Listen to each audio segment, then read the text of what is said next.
சக்திகள் எல்லாம் திரட்டி அந்த நாகராணியை என் கட்டுப்பாட்டுக்குள்ள வச்சிருந்தேன். எந்த சக்தியால என்னோட சக்தியை முறியடிக்க முடியும்? நாம் போட்ட கட்டுப்பாடு இப்படி சுக்குநூறா உடைஞ்சிருக்குன்னா அந்த நாகராணி தப்பிச்சிட்டா. அது எப்படி நடந்தது? உன்னுடைய எதிரிகள் எங்க இருக்காங்க, அந்த நாகமணி எங்க இருக்குன்னு அந்த பரமேஸ்வரனோட கோவில்ல நீ இருக்கும்போதே உனக்கு தெரியும். போயிட்டு வா அமிர்தா, போ. உங்களை பாதுகாக்கிறதுக்காக மறுபடியும் வந்திருக்கேன். இன்னிலிருந்து உங்களுக்கு கெட்ட நேரம் ஆரம்பிச்சாச்சு. உங்களால நிம்மதியா இருக்க முடியாது. யமகண்ட காலம் ஆரம்பிச்சாச்சு.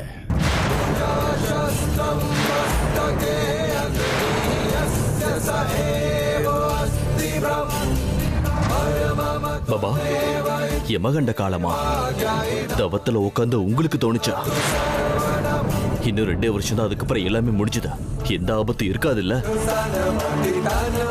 பாபா, ஏன் இப்படி சொல்றீங்க? ருத்ரா, உன்கிட்ட நான் கொஞ்சம் பேசணும்.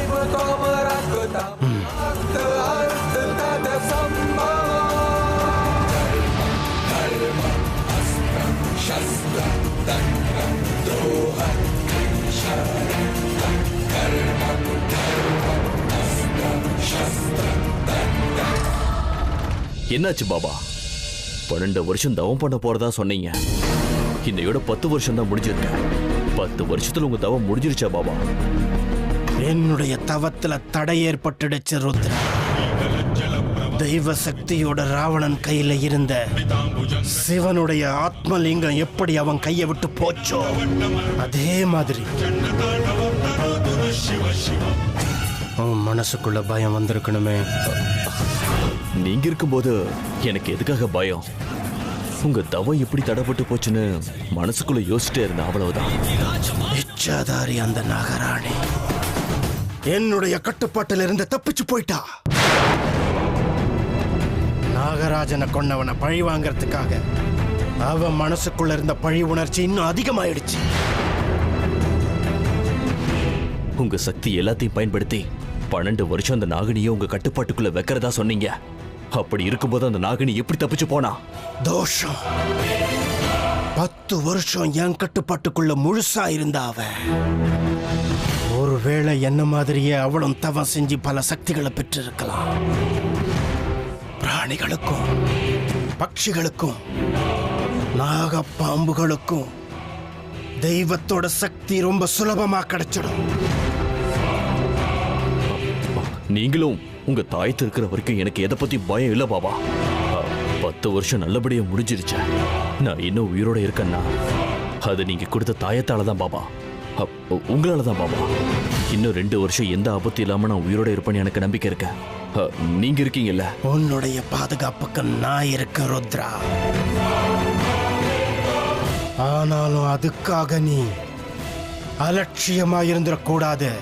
அது ரொம்ப ஆபத்தா மாறிடும். ராட்சசர்களுக்கு அந்த ஆண்டவன் நேரடியா தரிசனம் கொடுத்து கேட்ட வரத்தை கேட்டபடி கொடுப்பான். ஆனா ராட்சசர்கள் தன்னோட தீய புத்தியாலையும் கொடூர குணத்தாலையும் வரமுறை இல்லாத வரத்தை கேட்டு தங்களை தாங்களே அழிச்சுக்கிட்டாங்க. என்னுடைய கட்டுப்பாட்டில் இருந்தே அவ தப்பிச்சு போயிருக்கான்னா அவளுக்கு நீ எம்மாத்திரம். அந்த நாகராணிக்கு உன் குடும்பத்தை நெருங்க எவ்வளவு நேரம் ஆகும்? அந்த ராஜநாகத்துக்கு இப்ப பலவிதமான சக்திகள் கிடைச்சிருக்கும். அதனால எப்ப வேணும்னாலும் எந்த உருவத்துல வேணும்னாலும் அந்த ராஜநாகம் உங்க வீட்டை தேடி நிச்சயம் வரலாம். நீங்க எல்லாரும் ரொம்ப எச்சரிக்கையா இருக்கணும். நான் உங்களை எப்பவும் பாதுகாத்துக்கிட்டே இருப்பேன்.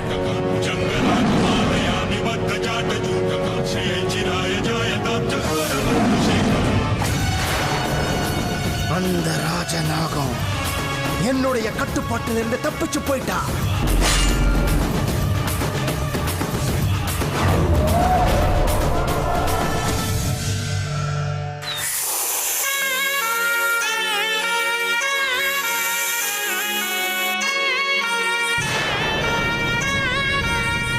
அமிர்தா, நான் சொல்ற விஷயத்த கவனமா கேட்டுக்கோ.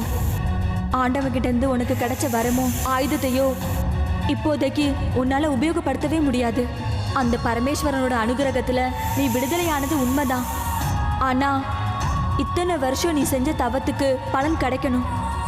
உனக்குள்ள இருக்கிற சக்தியை நீ பயன்படுத்தணும்னா நாளைக்கு வரைக்கும் நீ பொறுமையா இருக்கணும். நாளைக்கு அமாவாசை, அது வரைக்கும் நீ ஒரு சாதாரண பாம்பு, அவ்வளவுதான். தயவு செஞ்சு மனுஷங்களோட கண்ணில் பட்டுடாத. பாம்பு பாம்பு பாம்பு, அங்க பாம்பு இருக்கு. ஐயோ, அங்கதான் இருக்கு. அந்த பக்கம் தான் போச்சு. நேத்து கூட ராமசாமி பாம்பு கடிச்சு செத்து போயிட்டான். அவனை கடிச்ச பாம்பு இந்த இடத்துல தானே வந்துச்சு. சீக்கிரம் கல் எடுங்க. ஐயோ வேண்டாப்பா, பாம்பை அடிக்க கூடாதுன்னு சொல்லுவாங்க. அது கடவுள் மாதிரிப்பா. என்னம்மா கடவுள்ங்கற? ஒருத்தனை கடிச்சிருக்கு, அது சாமியா? டேய், ஒரு பெரிய கல்லை எடுத்துட்டு வாடா.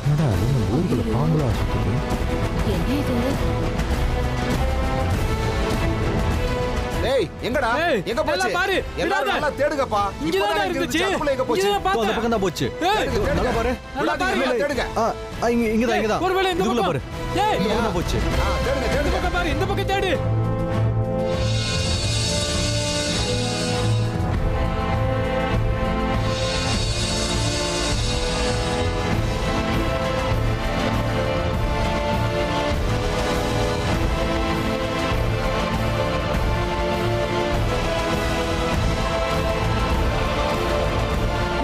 இங்க பாரு, இதுக்குள்ள இருக்கு. இங்கதான் இருக்கு. இங்க வா, இங்க வா.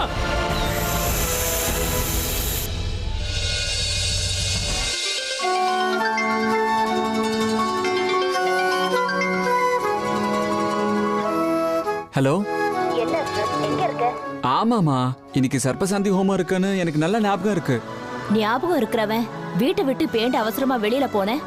இன்னைக்கு நீ வெளியில எங்கேயும் போக கூடாதுன்னு சொல்லிருக்கோம்ல. வர வர என் பேச்ச நீ கேக்குறதே இல்ல. வீட்டுக்கு தாமா வரேன், கோவப்படாதம்மா ப்ளீஸ். ஒன்னு புரிஞ்சுக்கோங்கம்மா, சர்ப்பதோஷம் அது இதுன்னு என்ன ரொம்ப கட்டுப்படுத்துறீங்க. அது எனக்கு பிடிக்கல. நீங்க எவ்வளவு கட்டுப்படுத்துறீங்களோ அந்த அளவுக்கு எனக்கு வெளியே போகணும்னு தோணுது. வீட்டை விட்டு வெளியே போகாதன்னு கட்டுப்படுத்தினா எனக்கு போகணும்னு தோணுது. என் வயசு அப்படி, நான் என்ன பண்றது? நீ எதுவும் செய்ய வேண்டாம். சீக்கிரம் வீட்டுக்கு வந்து சேரு. கொஞ்ச நேரத்துல புரோஹிதர் வந்துருவாரு. உங்க பாட்டி கேட்டா நான் என்னடா பதில் சொல்றது? பாட்டி உங்களை கேட்கறதுக்கு முன்னாடியே நான் வேஷ்டி கட்டிக்கிட்டு தேசி லுக்ல அவங்க முன்னாடி வந்து நிப்பேன். 5 நிமிஷத்துல அங்க வந்துடுறேம்மா.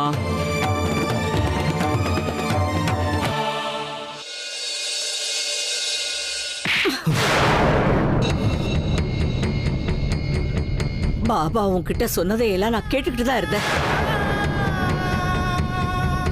பாவத்துக்கு மேல பாவம் செஞ்சுக்கிட்டே போறியடா. ஏண்டா ஏன் வயித்துல வந்து பிறந்த? ஐயோ பரமேஸ்வரா, இப்படிப்பட்ட பாவி ஏன் வயித்துல வந்து பிறக்கணுமா? உன்ன மாதிரி ஒரு புள்ளைய பெத்ததுக்கு பெத்தவளாடா அவமானப்படுறேன்டா. நீ செஞ்ச காரியத்தால எல்லாரும் அழிஞ்சு போயிடுவோம். 10 வருஷமா நாகினியை கட்டுப்படுத்தி அவளை கொடுமைப்படுத்திருக்கல. பாபா துணை வேற உனக்கு. இப்ப நாம நரகம் அனுபவிக்க போறோம். அப்பாவிகளை சித்திரவதை பண்ணா அவங்க சாபம் விடுவாங்க. அதுக்கு எப்பேற்பட்டவங்களும் பலி ஆயிடுவாங்க. இதுல நாகங்கள் எல்லாம் ஆண்டவனோட சொரூபம். அவங்களோட சாபத்துக்கு நாம பலியாகாம இருக்க முடியுமா? அம்மா, இப்ப நான் என்ன சொன்னாலும் உங்களுக்கு புரிய போறது இல்ல. ஞாபகம் இருக்கா, அன்னைக்கு பாபா நம்ம வீட்டுக்கு வந்து பூஜை பண்ணார். எந்த நாகப்பாம்பு நம்ம வீட்டுக்கு வந்துச்ச? நீயே சொல்ல. நான் ஒத்துக்கிறேன்டா. ஆனா நாகங்களை விட உன் பாபா ஒண்ணும் பெரியவர் இல்ல. கொல்றதுங்கிறதே பாவ செயல்தான். அதுக்கு தண்டனை நிச்சயம் உண்டு. பக்தர்கள் தப்பு செஞ்சாலும் அந்த ஆண்டவன் கொடுக்கிற தண்டனையில இருந்து தப்பிக்க முடியாது. அந்த ஆண்டவனை விட பெரியவரா பாபா? அவரோட சேர்ந்துக்கிட்டு இவ்வளவு பெரிய காரியத்தை செஞ்சிருக்கிய. அம்மா, கவலைப்படாதீங்க. எந்த பிரச்சனையும் வராம இருக்க நான் ஒரு வழி பண்றேன். இது வரைக்கும் நீ செஞ்சிருக்கிற வழி நேர நம்மள சுடுகாட்டுக்கு தாண்டா கூட்டிட்டு போவோம். போதும்பா, நீ காட்டின வழி போதும். என் உயிரை பத்தி எனக்கு எந்த கவலையும் இல்ல. என் 2 மருமகங்க கருணா, சித்ரா, என் செல்ல பேர அர்ஜுன, இவங்க எல்லாரையும் நினைக்கும் போது என் மனசு ரொம்ப பதறுதுடா. நம்ம அர்ஜுனனோட ஜாதகத்துல சர்ப்பதோஷம் வேற இருக்கு. இன்னைக்கு மட்டும் இல்ல, இனிமே செய்ய போற எல்லா சர்ப்ப சாந்தி ஹோமத்துக்கும் உன்னால எந்த பிரச்சனையும் வரக்கூடாது. சொல்றது புரியுதா?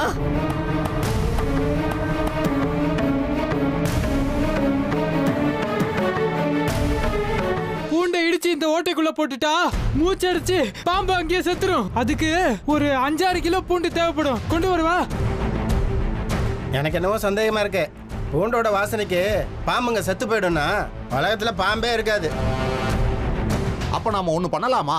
காஞ்ச குப்பையெல்லாம் போட்டு நெருப்பு வச்சிடலாம், பாம்பு அப்படியே செத்துரும்ல. அதுவும் சரி, அப்படியே செய்யலாம். அநியாயம் நடக்கும்போது ஜனங்க எல்லாம் ஒண்ணு சேர மாட்டீங்க. பாவம் அந்த பாம்பு அது பாட்டுக்கு அந்த பக்கம் போயிட்டு இருக்கு. அத சாகடிக்கிறதுக்கு ஊரு பெரியவங்க எல்லாம் ஒண்ணு சேர்றீங்களோ? என்னது பாவம் பாம்பா? அது மனுஷனை கடிச்சா கண்ணை மூடி கண்ணை திறக்கிறதுக்குள்ள உயிர் போயிடும். பாவமா பாவம். நேத்தி ராமசாமி பாம்பு கடிச்சுதான் செத்து போனான். தெரியாதனமா 6 வருஷத்துக்கு முன்னாடி ஜீப் அது மேல ஏத்திட்டான். அதுக்கு நேத்தி வந்து பழி வாங்கியிருக்கு. இதை இப்படியே விட்டுட்டா ராமசாமியோட குடும்பத்தை இதை அடியோட அழிச்சிடும். இதுவும் அந்த பாம்பு வம்சத்தை சேர்ந்ததுதான். மனுஷங்களை ஞாபகம் வச்சுக்கிட்டு எங்க இருந்தெல்லாம் உங்களை தேடி வந்து பழி வாங்குறதுலாம் மனுஷங்க தான், பாம்புங்க இல்ல. பாம்புக்கு காது கேட்காது. பாம்பால எதையும் ஞாபகம் வச்சுக்கவும் முடியாது. தயவு செஞ்சு இந்த பாம்பை கொல்லாதீங்க. நம்மள மாதிரி வாழற உரிமை அதுக்கும் இருக்கு. விட்டுடுங்க. அதிகமா படிச்சவங்க கிட்ட இதான் பெரிய பிரச்சனை. எதையும் நம்ப மாட்டாங்க. இது ஜனங்க நடமாடுற இடம். யாரையாவது கடிச்சு வச்சிருச்சுன்னா முதல்ல ஒரு விஷயத்தை புரிஞ்சுக்கோங்க. பாம்பு சும்மா யாரையும் கடிக்காது. என்னப்பா பண்ண? ஏய், ஒரு நிமிஷம். இவ்வளவு நேரம் நீங்க எல்லாம் சும்மா தானே இருந்தீங்க. நான் அவன் கண்ணத்துல அரைஞ்ச உடனே எல்லாரும் கோவப்படுறீங்கல்ல? பாம்பும் அந்த மாதிரி தான். அதை சீண்டினாலோ அதை தொந்தரவு பண்ணாலோ தான் வந்து கடிக்கும். பாம்பை பத்தி நீங்க தெரிஞ்சு வச்சிருக்கிறது எல்லாமே போய். இந்த கோவம், 12 வருஷ பகை, நாகமணி எல்லாம் போய். வாங்க, நான் உங்களுக்கு எல்லாம் டீட்டெயிலா சொல்றேன். என் லேப்டாப்ல இருக்கு. டென்ஷன் ஆகாதீங்க ப்ரோ.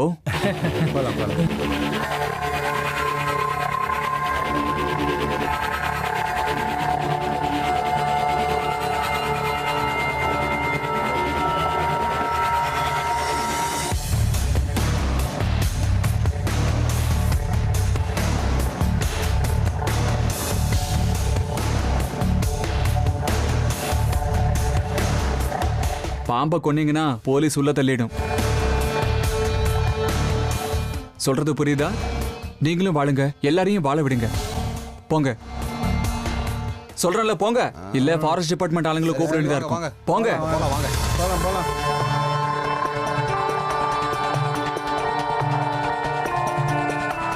இன்னைக்கு வீட்டுல சர்ப்பசாந்தி ஹோமம் இருக்கு. பாம்பை கொல்றவங்க ஒரு பக்கம் இருக்காங்க, இன்னொரு பக்கம் பூஜிக்கிறவங்க இருக்காங்க. கேட்டா எல்லாம் பிரம்மனுடைய படைப்புன்னு பாட்டி சொல்றாங்க.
திரிவேணி அம்மா,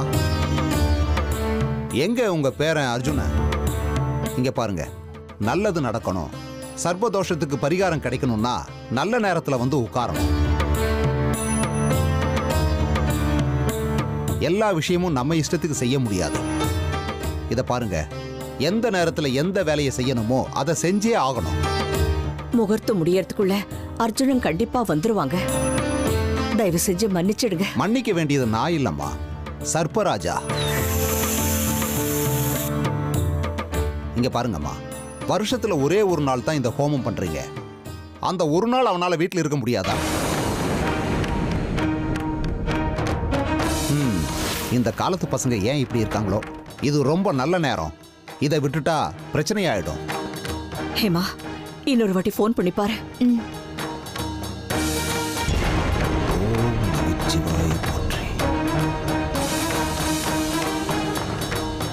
ஓம் சிவனே போற்றி போற்றி. Trying to call is not reachable.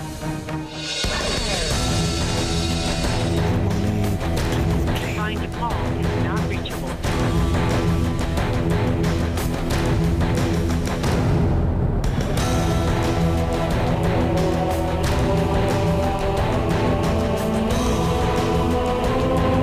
உங்க பேரன் வந்துட்டானா? பாருங்க, ஒரு நல்ல காரியம் நடக்கணும்னா 1000 தடங்கள் வரும்னு சொல்லுவாங்க. உங்க பேரன் விஷயத்துல அப்படித்தான் நடக்குது.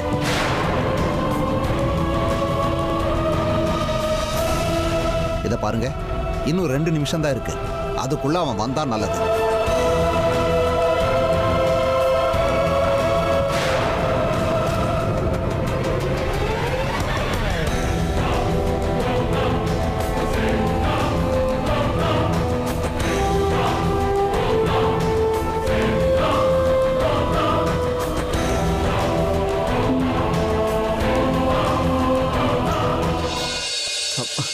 அர்ஜுன், வந்துட்டியாப்பா? புரோகிதரே, என் பேரன் வந்துட்டா. பூஜையை ஆரம்பிச்சிடுங்க. மன்னிக்கணும், நல்ல நேரம் முடிஞ்சு போச்சு.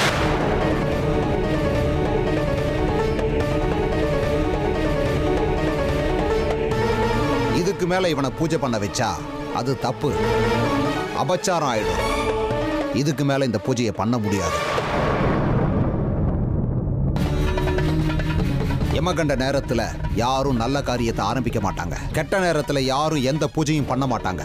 ஒருவேளை பூஜை பண்ணா அதுக்கு பலன் இருக்காது. நாகதேவதை விஷயத்துல மடி முகூர்த்தம் எல்லாமே சரியா இருக்கணும்.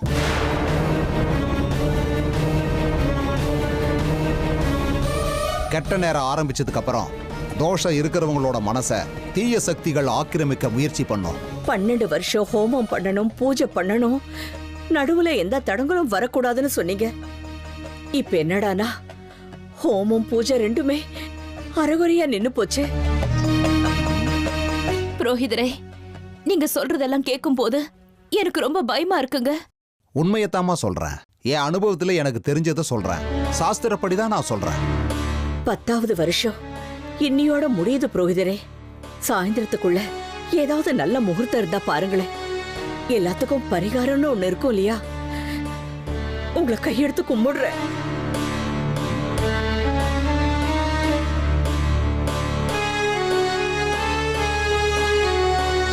சுபம், பஞ்சாங்கத்தை கொடு.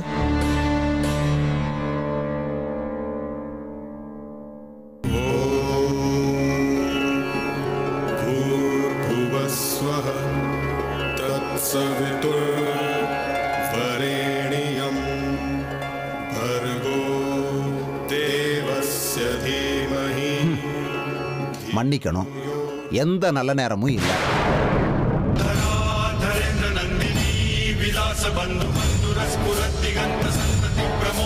அந்த நாகதேவனுக்கு உங்க பேரனை விட்டு போக மனசுல போல இருக்கு. பிரஷ்ன லக்கணப்படி பார்த்தா உங்க அர்ஜுனனோட ஜாதகத்துல சர்ப்பதோஷம் இன்னும் கொஞ்ச நாள் இருக்கும் போல இருக்கு. அது அப்படித்தான் இருக்கும்.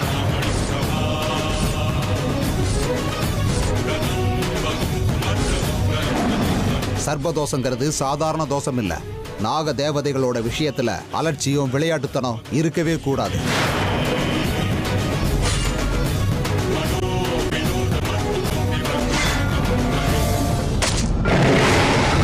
உங்க புள்ள அர்ஜுனனை சர்ப்பதோஷம் விடாது.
லட்சியம் நிறைவேற வரைக்கும் நான் மனித ரூபத்துல தான் இருப்பேன்.